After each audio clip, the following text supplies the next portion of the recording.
JP Nadda గారి నాయకత్వం, JP Nadda గారి నాయకత్వం, భారత్ మాతా की నరేంద్ర మోడీ గారి నాయకత్వం, జేపీ నడ్డా గారి నాయకత్వం. ధన్యవాదాలు. बोलिए भारत माता की जय, भारत माता की जय, भारत माता की जय। आज के इस चुनावी जनसभा में मंच पर विराजमान मेरे इस चुनाव से लड़ने वाले बहुत ही प्रिय प्रत्याशी श्री के.एस. रत्नम जी, हमारे मारुति किरण जी जो पार्टी के कैंडिडेट हैं, और हमारे नवीन कुमार जी, हमारे मंच पर विराजमान ओबीसी मोर्चा के राष्ट्रीय अध्यक्ष और राज्यसभा में मेरे साथी सम्माननीय के. लक्ष्मण जी, लोकसभा में मेरे साथी रहे और मेरे वरिष्ठ सहयोगी और साथी श्री कोंडा विश्वेश्वर रेड्डी जी,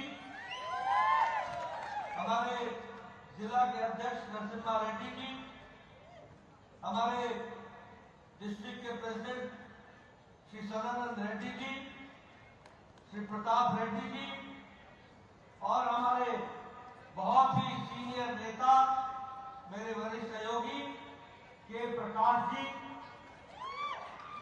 और यहाँ इतनी बड़ी संख्या में एकत्र आए देवियों और सज्जनों, मेरे युवा साथी और मीडिया के मेरे साथी, प्रिंट मीडिया और इलेक्ट्रॉनिक मीडिया के साथी, सबसे पहले तो जब मैं यहाँ इस केवल्ला के पवित्र धरती पर आया हूं, तो मैं अपनी ओर से चित्रकूट बालाजी को मंदिर को नमन करता हूं और आशीर्वाद लेकर के अपनी बात को प्रारंभ करता हूं।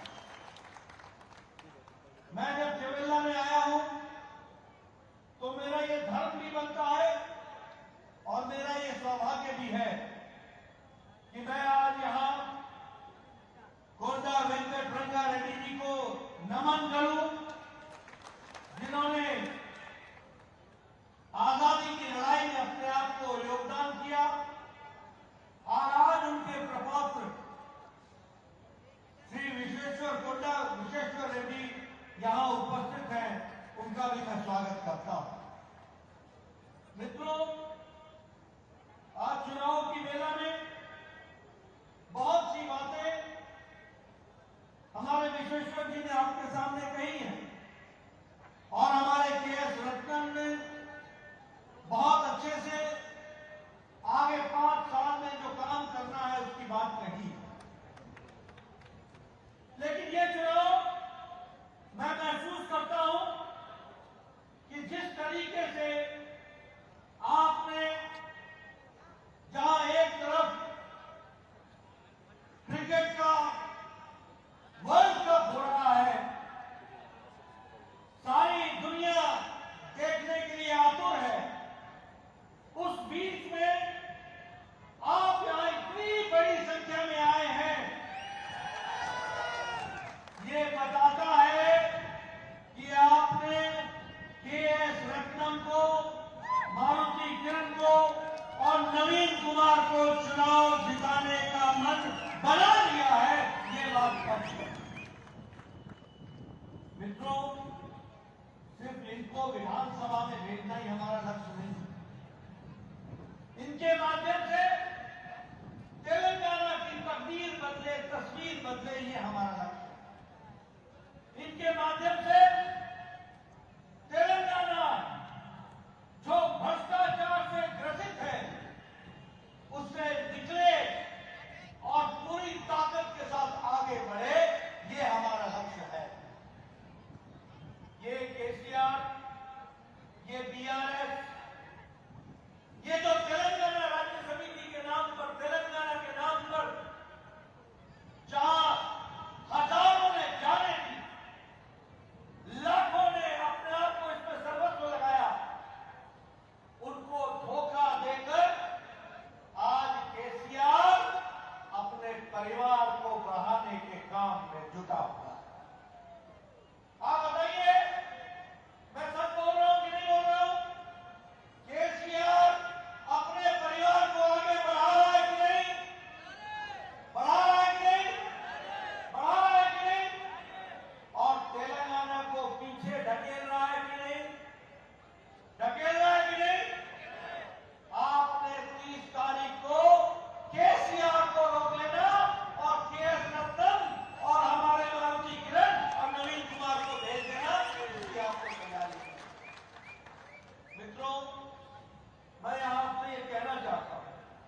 संतुष्टिकरण की राजनीति करते हैं, लोग संतुष्ट हो इसकी चिंता करते हैं। और तेलंगाना में केसीआर तुष्टिकरण की राजनीति करता है। बताइए, उर्दू को दूसरी भाषा बनाई कि नहीं बनाई? बनाई कि नहीं बनाई? 4% धर्म के नाम पर गलत ढंग से आरक्षण देने के बाद अब 12% देने का कोशिश है कि नहीं है? मंदिरों की जमीन को हड़पने की योजना है कि नहीं है? ऐसे तुष्टीकरण करने वाले लोगों को हमको छुट्टी करनी पड़ेगी। और ये बीआरएस नहीं है, ये भ्रष्टाचारी राक्षसुला समिति है, जो हमको समझना चाहिए। मित्रों, मैं आज ये भी आपको बताना चाहता हूं, ये जो धरनी योजना है, ये गरीबों की जमीन को हड़पने की योजना है। बताइए, धरनी योजना गरीबों की जमीन को हड़प रही है कि नहीं हड़प रही है?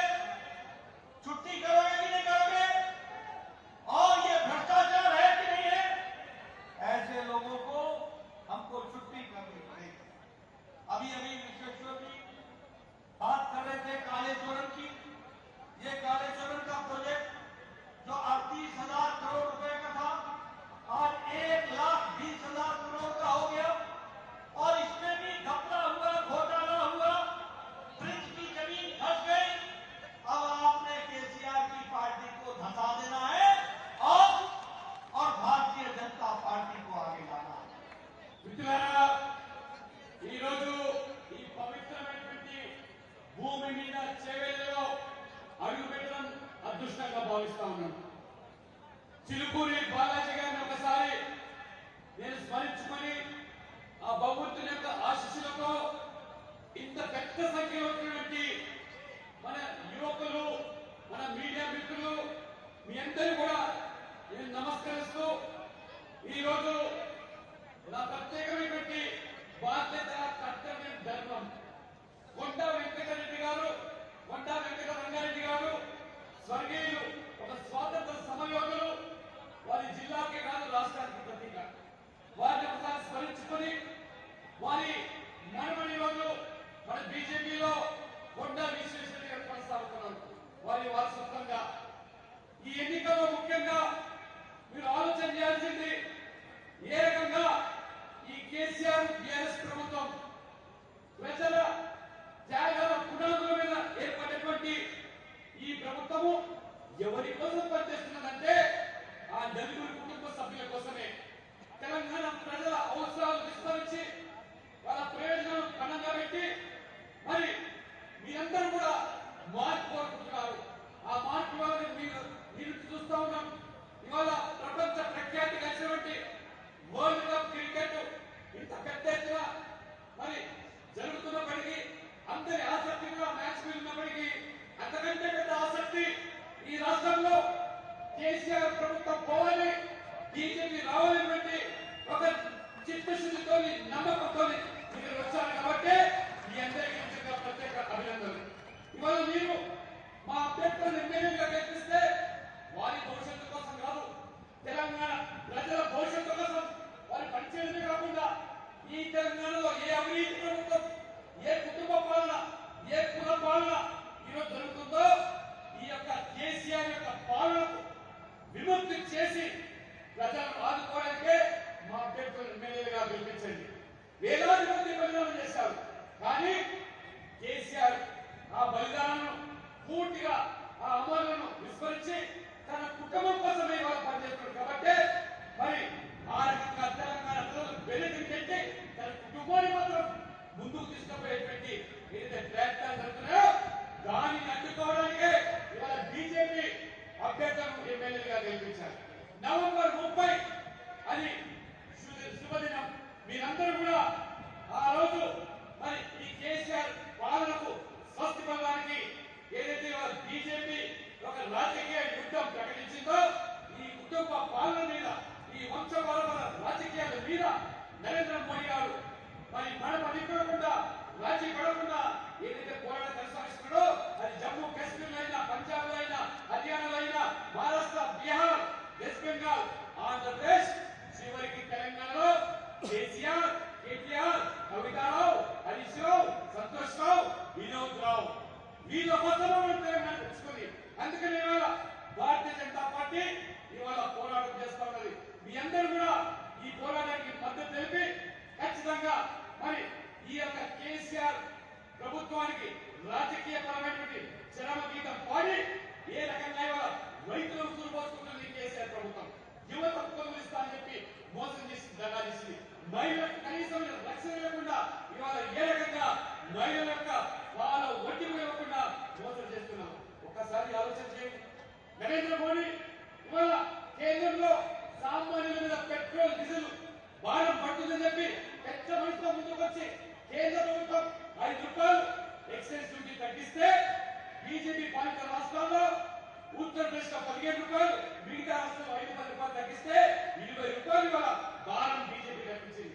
ఇవాళ అంటున్నాను ఇవాళ కేసీఆర్ గారికి మన కేంద్రం పట్ల ఈ యొక్క మధ్యతరగతి కుటుంబం పట్ల ప్రేమ ఉంటే, చిత్తశుద్ధి ఉంటే ఎందుకు 1 రూపాయి కూడా ఇవాళ పెట్రోల్ డీజిల్ మీద తగ్గించలేదో ఈ ఎన్నికల్లో మీరు మీ ఓటు ద్వారా వారికి బుద్ధి చెప్పాల్సిన అవసరం ఉంది.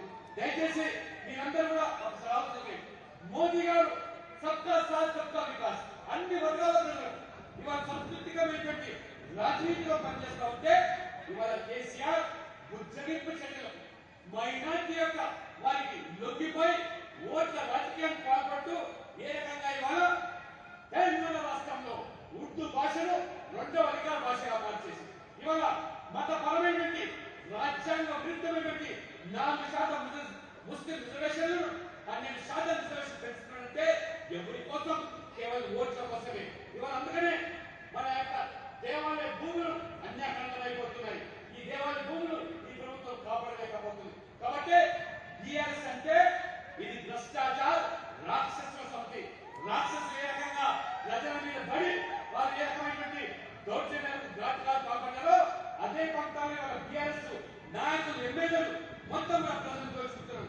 ఇవాళ ధరణి పేరు మీద పేదల భూములు ఏ రకంగా మరి లాక్కొని ఏ రకంగా అవినీతి పాల్పడుతున్నారో అసైన్ భూములు పేదలకు దక్కినటువంటి భూములు కూడా ఏ రకంగా వాళ్ళ బలవంతంగా లాక్కుంటున్నారో ఈ అవినీతి పోవాలన్నా కాళేశ్వరం ప్రాజెక్టు పేరు మీద 30,000 కోట్ల ప్రాజెక్టును 1,20,000 పెంచి ఇదే చేవల్ల ప్రాజెక్టును ఏ రకంగా ఈ ప్రభుత్వం దోచుకున్నదో మొన్ననే మేడిగడ్డ మీద ఆ యొక్క బ్రిడ్జ్ కుంగిపోయిందంటే ఈ ప్రజా ధనాన్ని ఏ రకంగా లూటీ చేస్తుందో ఆ లూటీని అడ్డుకోవడానికి బీజేపీని గెలిపించాల్సిగా మీ అందరితో నేను కోరుతా ఉన్నాను. मित्रों, जैसा मैंने कहा ये भारतीय DRS नहीं है, ये भ्रष्टाचारी रक्षासुला समिति है। आपको याद है मियापुर में 692 एकर्स की लैंड, 692 एकड़ की लैंड जो लगभग 4,000 करोड़ रुपए का सरकारी भूमि का घोटाला किया था कि नहीं किया था? किया था कि नहीं किया था? आप बताइए, आउटर रिंग रोड में 1,000 करोड़ रुपए का किकबैक लिया कि नहीं लिया? आप बताइए, दलित बंधु में इनके विधायकों ने 30% कमीशन लिया कि नहीं लिया? 30% कमीशन लिया कि नहीं लिया? दलित बंधु का लाभ आप लोगों में से किसी को मिला क्या? मिला क्या? मैं उधर से सुनना चाहता हूँ, मिला क्या? मैं पीछे से सुनना चाहता हूँ, मिला क्या? मित्रों, ये भ्रष्टाचार 30% का कमीशन, मिस्टर केसीआर 30% कमीशन, ये स्थिति आकर के खड़ी हुई है। प्रधानमंत्री फसल बीमा योजना का पैसा आपको नहीं मिला, रुकावट आप डाल दी जो प्रधानमंत्री जी ने पैसा भेजा था। उसी तरीके से मैं पूछना चाहता हूं, किसी को भी शेवेल्ला में 2 BHK का क्वार्टर मिला? 2 BHK मिला किसी को? किसी को मिला? एक भी व्यक्ति को शेवेल्ला में 2 BHK का मकान नहीं मिला। और प्रधानमंत्री मोदी जी 4 करोड़ प्रधानमंत्री आवास योजना में मकान पक्का बना करके दे दिए हैं, ये भी हमको याद रखना है। और इसलिए अब आपको तेलंगाना में भी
हमको याद रखना है। मित्रों, आज प्रधानमंत्री गरीब कल्याण अन्न योजना में 3.5 करोड़ 13 करोड़ लोग गरीबी की रेखा से ऊपर उठ गए। हमारा एग्रीकल्चर का, किसान का बजट 6 गुना बढ़ा दिया गया है, यह भी हमको ध्यान में रखना है।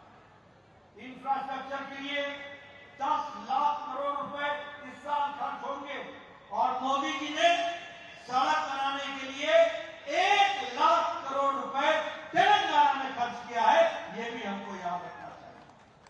आज प्रधानमंत्री आयुष्मान भारत, जिसमें आपको गरीब लोगों को इलाज के लिए 5 लाख रुपए मिलता था, अब जब आप इनको जिताएंगे, 30 को आप कमल का बटन दबाएंगे, 3 को आप बीजेपी की सरकार लाएंगे, तो आयुष्मान भारत में अब 10 लाख रुपए प्रति व्यक्ति प्रति परिवार मिलेगा। इसकी भी हमको समझ लेनी चाहिए।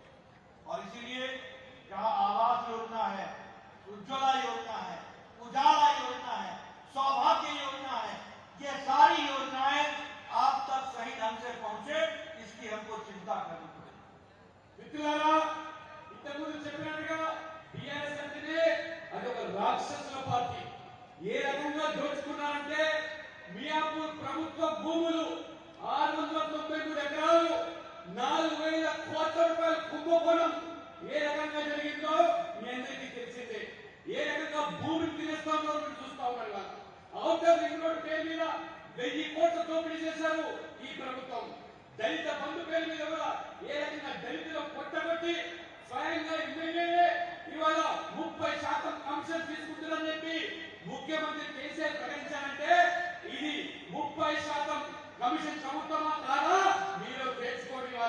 ఇవాళ నరేంద్ర మోడీ గారు రైతులకు ఆపత్కాలంలో నష్టపరిహారం చెల్లించాలని చెప్పి ప్రధానమంత్రి ఫసల్ బీమా ప్రవేశపెడితే ఆ నిధులు కాజేస్తారు కానీ ఇవాళ బీమా పథకాన్ని ఈ తెలంగాణ రైతులకు అందుబాటులో తీసుకురావడం. నేను అంటున్నాను, ఇవాళ ప్రధానమంత్రి నరేంద్ర మోడీ గారు 9 సంవత్సరాల్లో 4 కోట్ల మంది పేదలకు ఇవాళ ఇల్లు కట్టించి సొంత ఇల్లు సాకారం చేస్తే ఇవాళ చేవెళ్లలో ఏ ఒక్కరి కూడా డబుల్ బెడ్రూమ్ రాలేదంటే ఎందుకు ఈ చేవెళ్ల ప్రజలు ఈ టీఆర్ఎస్ ఓటేల్లో ఒక్కసారి మీరందరూ కూడా దయచేసి ఆలోచన చేయండి.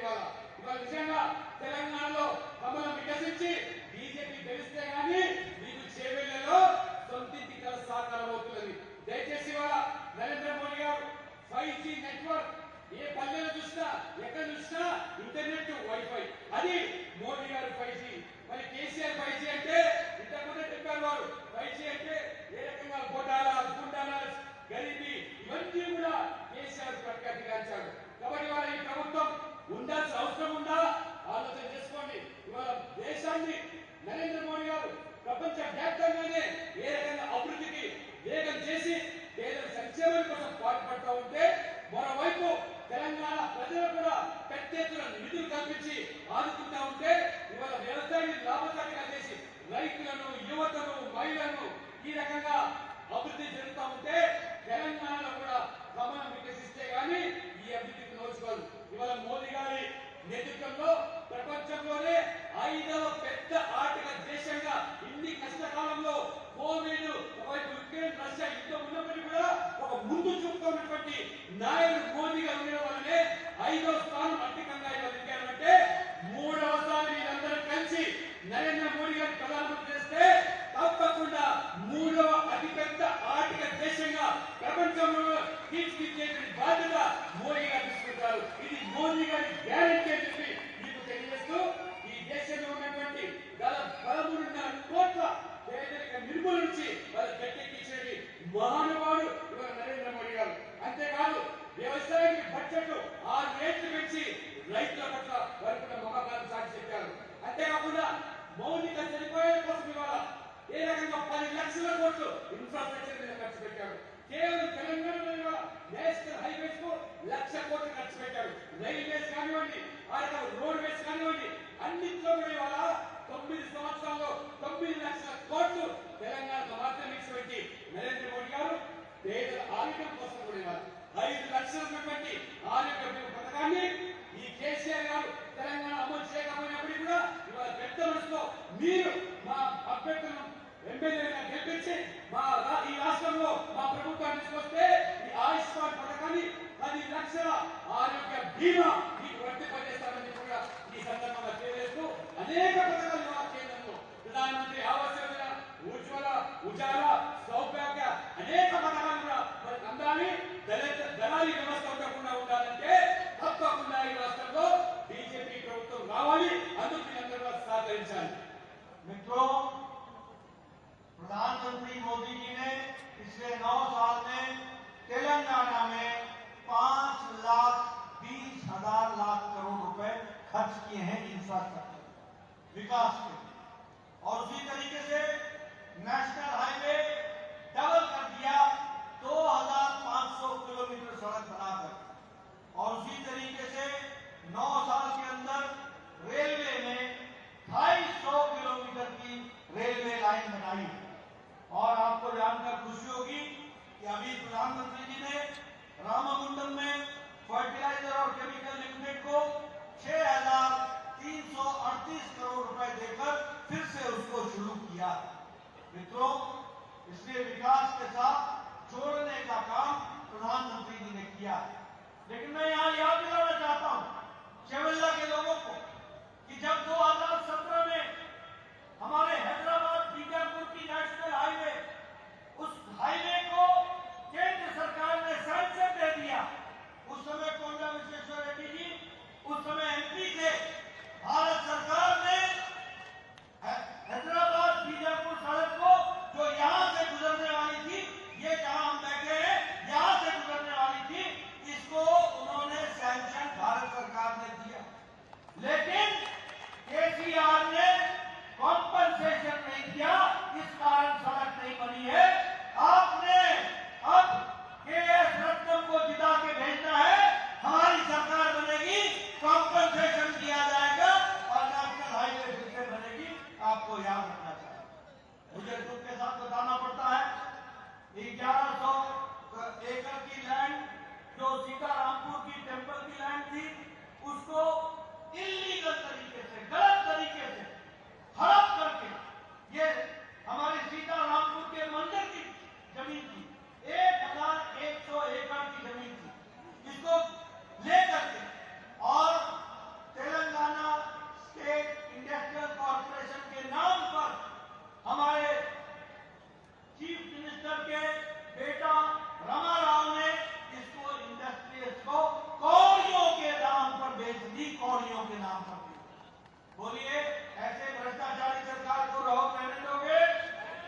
2100 प्रति क्विंटल उनको हम एमएसपी पर खरीदेंगे और फर्टिलाइजर की सब्सिडी हम प्रति एकड़ 1800 रुपए देंगे और 2500 इंसेंटिव जो हमारे गरीब किसान हैं उनको भी हम देने का काम करेंगे।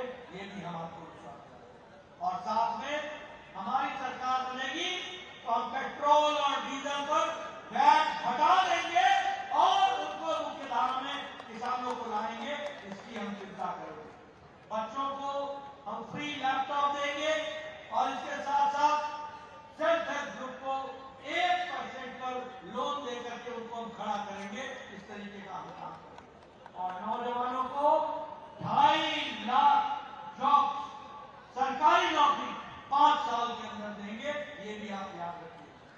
और 17 सितंबर को तेलंगाना का घोषणा दिवस, विमोचन दिवस, लिबरेशन दिवस के रूप में मनाएंगे। ये भी आप याद रखिए।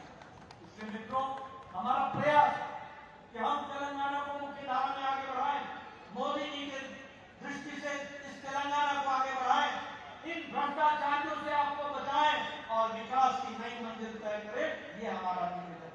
మిత్రులారా, ఇంతకుముందు చెప్పినట్టుగా తెలంగాణకే మౌలిక సదుపాయాల కోసం 5,20,000 కోట్లు ఖర్చు పెట్టారు. నేషనల్ హైవేస్, జాతీయ రహదారులు స్వాతంత్రం నుంచి 2014 వరకు 2,500 కిలోమీటర్ల గత ప్రభుత్వాలు చేస్తే ఈ 9 సంవత్సరాలనే అదనంగా 2,500 కిలోమీటర్లు వేసి దేశంలోనే నేషనల్ హైవేస్, జాతీయ రహదారులు 5,000 కిలోమీటర్లతో 100వ స్థానం తెలంగాణకు దక్కిందంటే అది మోదీ గారి చొరవ వల్ల విషయాన్ని మనం మర్చిపోకూడదు. రైల్వేస్ అభివృద్ధి కోసం గత ఆంధ్రప్రదేశ్ ప్రభుత్వానికి 800 కోట్లు మాత్రం ఇస్తే ఒక్క తెలంగాణకు మాత్రమే ఈసారి 4,400 కోట్లు ఇవ్వడమే కాకుండా 250 కిలోమీటర్ల రైల్వే లైన్లు వేసినటువంటి ప్రభుత్వం ఇది మోదీ గారి ప్రభుత్వం. రైతులకు ఇవాళ ఎరువులు సకాలంలో సరఫరా చేయాలి, అందుబాటులో తీసుకోవాలి. మూతబడ్డ రామగుండం ఎరువుల కర్మాగారాన్ని 6,300 కోట్లతో ఖర్చు పెట్టి తెప్పించి ఉపాధి అవకాశమే కాకుండా దక్షిణాది రైతులకు కూడా అందుబాటులో తెచ్చినటువంటి ఎరువులను ఇది మోదీ ప్రభుత్వాన్ని. అందుకని వాళ్ళ అభివృద్ధితో పాటు మరి వాళ్ళ సేవల ఏ రకంగా వెనుకబడ్డారో, సేవలలో గెలిచిన వాళ్ళు ఏ రకంగా వాళ్ళు విస్మరిస్తున్నారో దానికి ఉదాహరణ హైదరాబాద్ నుంచి బీజాపూర్ హైవే ఎంతో కొండ విశ్వేశ్వరరెడ్డి గారు ఎంపీగా ఉన్నప్పుడు ఆ యొక్క ప్రభుత్వం ఇవాళ దాన్ని మంజూరు చేసినప్పటికీ, మోదీ గారి ప్రభుత్వం మంజూరు చేసినప్పటికీ ఈ రాష్ట్ర ప్రభుత్వం సహకారం లేకపోవడం వల్ల అది ఆగిపోయిన విషయాన్ని మీరందరూ గుర్తిస్తుంది. అది నిజంగా మళ్ళీ మరి ఇక్కడ రావాలి, ఆ రోడ్డు హైవే కావాలంటే ఇక్కడ మళ్ళీ బీజేపీని గెలిపియాలి.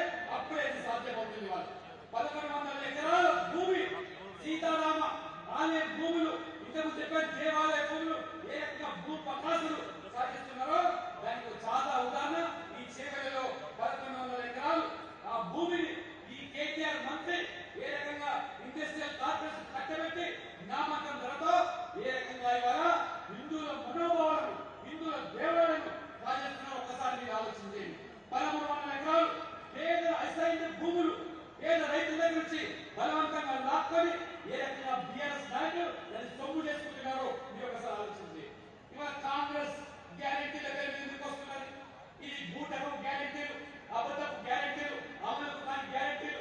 పక్కన ఉన్న కర్ణాటక చూడండి, 200 యూనిట్లు కరెంట్ ఫ్రీ ఇస్తామన్నారు. ఇప్పుడు ఫ్రీ కరెంట్ కాదు, నో కరెంట్ అయిపోయినా కరెంటే లేదు. 5 గంటలు కరెంట్ వస్తలేదు. రైతులు ఏ రకంగా బాధపడుతున్నారు చూస్తున్నాం. మహిళలకు ఫ్రీ బస్ అన్నారు, అసలు బస్సులు లేకుండా చేశారు. యువకులకు ఉద్యోగాలు అన్నారు, 6 మాసాలైంది ఒక్క నోటిఫికేషన్ కాంగ్రెస్. మరి అదే రకంగా నిరుద్యోగ వృత్తి ఇస్తున్నారు, ఒక్కరికి నిరుద్యోగ వృత్తి ఇచ్చినట్టు కాపాడవాలి. ఇవాళ కాంగ్రెస్ గ్యారెంటీ అయినా కేసీఆర్ గ్యారెంటీ ఏంటంటే ఖచ్చితంగా అవినీతికి, కుంభకోణాలకు, కుటుంబ పాలకు ఈ 2 పార్టీలు గ్యారెంటీ ఇస్తాయి. కానీ మోడీ గ్యారెంటీ అంటే ఇవాళ మోడీ చెప్పింది తీసి తీరుతాడు. కాబట్టి ఇది మోడీ గ్యారెంటీ. వల్ల మీరు మా బీజేపీని గెలిపించి అధికారం తీసుకొస్తే పేదలందరినీ కూడా ఇవాళ ఉజ్వల గ్యాస్ కింద 4 గ్యాస్ సిలిండర్లు ఉచితంగా ఏడాదికి ఇస్తాం. అదే రకంగా మొదటిసారిగా చరిత్రలో ఒకటి బీసీ సీఎం ఈ రాష్ట్రానికి ఇచ్చి ఏ రకంగా ఇవాళ బీసీ పీఎం చేస్తే అన్ని వర్గాల ప్రజల కోసం దేశ అభివృద్ధి కోసం పాటుపడుతున్నారో రేపు తెలంగాణలో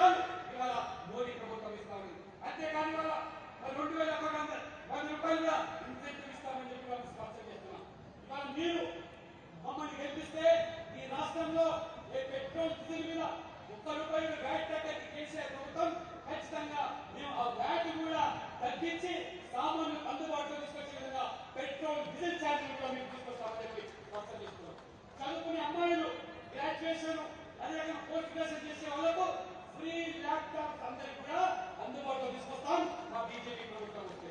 అంతతో కాదు, మహిళా సంఘాలు ఏదైతే వాళ్ళ ఉపాధి కోసం లేదా వాళ్ళ కాలంలో ఇవ్వడానికి సంఘాలు ఏర్పడ్డాయో మీకు అందరికీ కూడా 1% వడ్డీతోనే ఇవాళ మీకు రుణాలు ఇస్తాం. ఈ వడ్డీ లేని రుణాల పేరు మీద ఏ రకంగా మహిళలు రుజువు కోసం కేసీఆర్ ప్రభుత్వం కేంద్రం ఇవాళ నిధులు ఇచ్చినా వడ్డీ కట్టకుండా మన మహిళల మీద రకంగా వారు అందుకనే 1% వడ్డీతో రుణాలు ఇస్తాం. అంతేకాదు తెలంగాణ ప్రజల ఆత్మ గౌరవంతో కూడినటువంటి నిజాం వ్యతిరేకంగా పోరాటం చేసినటువంటి అమరులకు గౌరవించడానికి 17 సెప్టెంబర్ను ఖచ్చితంగా తెలంగాణ విమోచన దినోత్సవంగా జరిపి ఆ రక పోరాటానికి చరిత్రను వెలుగులోకి తీసుకొచ్చి ఆ రకంగా తెలంగాణ గౌరవాన్ని దేశానికి చాటి చెప్పాలని చెప్పి ఈ సందర్భంగా మీకు తెలియజేస్తా ఉన్నాను. मित्रों, आप बताइए, आपको मोदी की गारंटी चाहिए कि नहीं चाहिए? मैं पीछे से आवाज सुनना चाहता हूँ, गारंटी चाहिए कि नहीं चाहिए? अगर मोदी की गारंटी चाहिए तो मुझे भी एक गारंटी देनी होगी। दोगे? दोगे? तो केएस रत्नम को जिताने की गारंटी चाहिए, मारुति किरण को जिताने की गारंटी चाहिए, नवीन कुमार को जिताने की गारंटी चाहिए, 30 तारीख को कमल का फूल खिलाने की गारंटी चाहिए। आपके विकास की गारंटी हमारी, तेलंगाना के विकास की गारंटी हमारी, सबको साथ लेकर के चलने की गारंटी हमारी और तेलंगाना को नंबर 1 का राज्य पहुंचाने की गारंटी हमारी है। ये आपको याद है। మిత్రులారా, మీ అందరికీ ఒక అడుగుతున్నాను వాళ్ళ, మీకు మోడీ గ్యారంటీ కావాలా? మీ అందరికి మోడీ గ్యారంటీ కావాలా? కావాలంటే నాకు మీరు ఒక గ్యారంటీ ఇవ్వాలి. ఆ గ్యారంటీ ఏంటంటే సేవల నుంచి మా రత్నం గారిని గెలిపించాలి, అదే రకంగా పరిగి నుంచి మా మారుతి గారిని గెలిపించాలి, అదే రకంగా వికారాబాద్ నుంచి నవీన్ కుమార్ గెలిపిస్తే ఈ తెలంగాణలో మనం నిలబెట్టేస్తాం, దేశంలోనే తెలంగాణ నంబర్ 1 చేస్తాం. అది నా గ్యారంటీ. జాతీయ అధ్యక్షులుగా నడ్డా కాగా నేను మీకు గ్యారంటీ ఇస్తున్నాను. అందుకని మీరు నాకు గ్యారంటీ ఇవ్వండి, గెలిపించి గ్యారంటీ ఇవ్వండి. ఈ తెలంగాణను అభివృద్ధి దిశలో వేగం పుంజుకునేదానికి నేను గ్యారంటీ ఇస్తాను. बहुत बहुत धन्यवाद। जय भारत, जय तेलंगाना। भारत माता की, भारत